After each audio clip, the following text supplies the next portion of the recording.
Janasena party TDP కలిసి పోటీ చేస్తున్నాం తెలుసు కదా. ఈ రాక్షస పాలన నుంచి విముక్తి చెందాలి మనందరం. అందరూ కూడా ఆలోచించండి, ప్లీజ్ సపోర్ట్ అండి.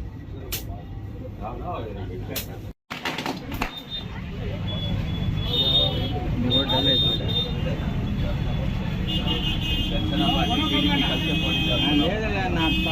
ఇరు వ్యాపారస్తులందరూ ఇబ్బంది పడిపోతున్నారు వైసీపీ పాలనలో. నాటి జరగండి ఆలోచించలేదు. వైసీపీ పాలనలో రాక్షస పాలన లేదా ఒకసారి పొరపాటున జగన్మోహన్ రెడ్డి ప్రతి పానీపూరికి ట్యాక్స్ వేసేస్తారు.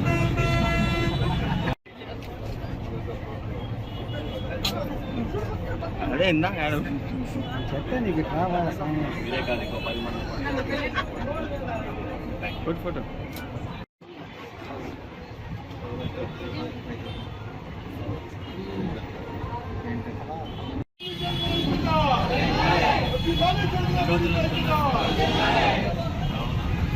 జనసేన పార్టీ టీడీపీ కలిసి పోటీ చేస్తున్నాము. ఆలోచించి మంచి నిర్ణయం తీసుకోండి. పొరపాటు కూడా జగన్మోహన్ రెడ్డి గారు లేకపోతే మళ్ళీ ప్రతి పంటకి ట్యాక్స్ చేస్తాం. ఇప్పటికీ అన్ని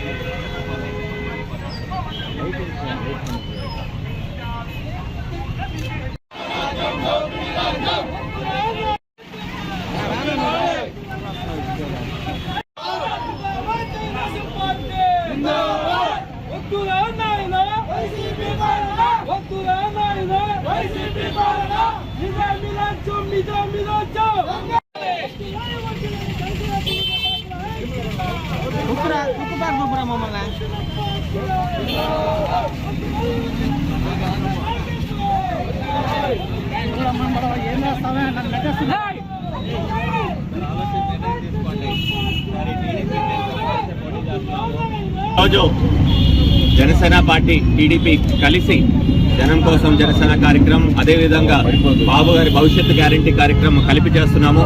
నిజంగా ప్రజల్లో ఎంతో మంచి స్పందన ఉంది.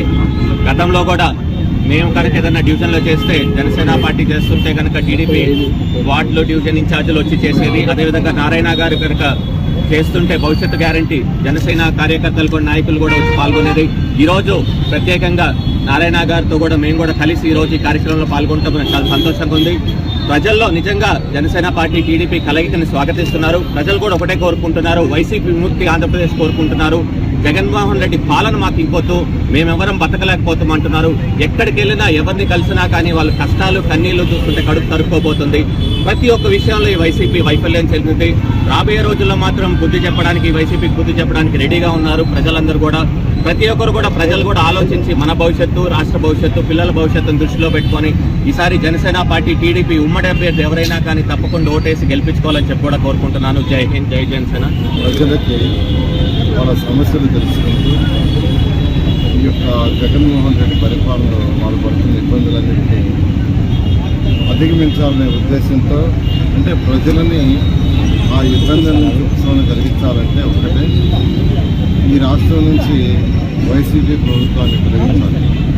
అంటే 2024లో జరిగే ఎలక్షన్లో ఎటువంటి పరిస్థితుల్లో కూడా వైసీపీ ప్రభుత్వం వస్తే ఈ రాష్ట్రం అంధకారంలో పోతుంది. ఇప్పటికే 11 లక్షల పైగా కోట్ల రూపాయలు ఈరోజు అప్పు చేసి తెచ్చారు. అదంతా ప్రజల మీద పడుతుంది భారం. ఇదే విధంగా కంటిన్యూ అయితే మన రాష్ట్రం మరొక శ్రీలంక అవుతుంది. మన రాష్ట్రం మరొక శ్రీలంక. ఆ ఉద్దేశంతోనే అటు పవన్ కళ్యాణ్ గారు జనసేన అధినేత, ఇటు తెలుగుదేశం పార్టీ అధినేత నారా చంద్రబాబు నాయుడు ఇద్దరు ఒకే నిర్ణయానికి వచ్చారు. ఒకటే, మనం ప్రభుత్వం మనం స్థాపించడం కాదు, వైసీపీ ప్రభుత్వాన్ని ఈ రాష్ట్రం నుంచి పక్కన పెట్టి ప్రజలని ఈ అరాచక పాలన నుంచి విముక్తి చేయాలి. ఏ వర్గం సంతోషంగా ఉండదు చెప్పండి? ఒక్క వర్గం లేదు.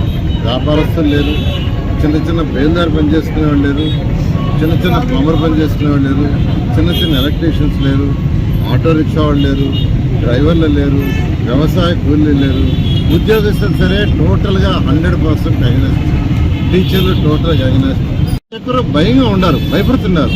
అంటే ఎక్కడ బయటకు వస్తే ఎక్కడ అరాచ్ చేస్తారో, ఎక్కడ కేసులు పెడతారో. అది పరిపాలన కాదు. పరిపాలన అంటే సుపరిపాలన ఇవ్వాలా ప్రజలకి. ఒక పక్క సంక్షేమాలు, మరొక పక్క డెవలప్మెంట్. ఈ రాష్ట్రంలో డెవలప్మెంట్ జీరో. ఈ రాష్ట్రంలో ఆల్మోస్ట్ డెవలప్మెంట్ జీరో. ఇండస్ట్రీస్ లేవు, వ్యాపారాలు ఎవరు వ్యాపారస్తులు ముందుకు రావట్లా ఈ రాష్ట్రంలో చేయటం. ఇండస్ట్రీస్ రాకుండా వ్యాపారాలు డెవలప్ కావాలంటే ఎలా ఉద్యోగాలు వస్తాయండి? ఉద్యోగాలు రావాలి, మన యువత డెవలప్ కావాలంటే ఖచ్చితంగా ఇండస్ట్రీస్ రావాలి. ఒక్క ఇండస్ట్రీ కూడా లేదు, ఒక్కటంటే ఒక్కటి కూడా లేదు. ఆ రోజు ముఖ్యమంత్రిగా ఉన్న నారా చంద్రబాబు నాయుడు గారు కియా మోటార్స్ని అనంతపురంలో తెచ్చాడు. 10,000 మంది కుటుంబాలు బాగుపడుతున్నాయి. 10,000 కుటుంబాలు బాగుపట్టే కాదు, ఇక్కడ తయారయ్యే ప్రతి కారు దాని మీద వచ్చే సేల్స్ జిఎస్టీలో ఈ రాష్ట్రానికి 43% వస్తుంది. ఇన్కమ్ జనరేషన్ అంటే కుటుంబాలు ఉద్యోగాలు చేసుకోవటమే కాదు, ఈ రాష్ట్రానికి ఇన్కమ్ జనరేషన్ చేశాడు.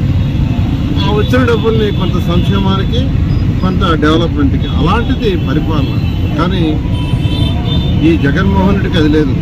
ఎవరిని అరాచ్ చేస్తామా, ఎవరిని తొక్కేస్తామా, ఎవరిని ఈ యొక్క జనసేన కావచ్చు టీడీపీ పార్టీ నుంచి దూరం చేస్తాం, అది ఒక్కటే ఆలోచన. అందుకనే అటు జనసేన అధినేత పవన్ కళ్యాణ్ గారు, తెలుగుదేశం పార్టీ అధినేత చంద్రబాబు ఇద్దరు కలిసి కూర్చొని డిస్కస్ చేసి ఈ రాష్ట్రం నుంచి వైసీపీని తొలగించుకుంటే యువత భవిష్యత్తు అంధకారం అవుతుంది. ఈరోజు కాదు, ఈరోజు యువత ఉన్నారు. ఈరోజు 18 ఏళ్ళు ఉన్నారు, 16 ఏళ్ళు, 14 ఏళ్ళు. వాళ్ళందరూ డెవలప్ కావాలంటే ఖచ్చితంగా ఈ రాష్ట్రాన్ని తొలగించాలని తప్ప చేశారు. రాష్ట్రంలో అన్ని జిల్లాల్లో, అన్ని మండలాల్లో అటు జనసేన తెలుగుదేశం వాళ్ళు కలిసి ఈరోజు ప్రచారం చేస్తున్నారు. ప్రజల్లో అనూహ్యమైన స్పందన ఉంది. ఎక్కడికి పోయినా ఒకటే అంటున్నారు, సార్ ఒక ఛాన్స్ అంటూ ఇచ్చాము, ఆల్రెడీ మేము డిసైడ్ అయిపోయాము. ఈసారి ఖచ్చితంగా జనసేన తెలుగుదేశం పార్టీ కంబైన్డ్ ఎవరైతే కంటెస్ట్ చేస్తారో వాడికి ఓటేస్తామని. ఖచ్చితంగా 2024లో జనసేన తెలుగుదేశం ప్రభుత్వం వస్తుంది. అత్యధిక మెజారిటీ సీట్లు వస్తుంది. ప్రజలకు సుపరిపాలన ఇవ్వడం జరుగుతుంది.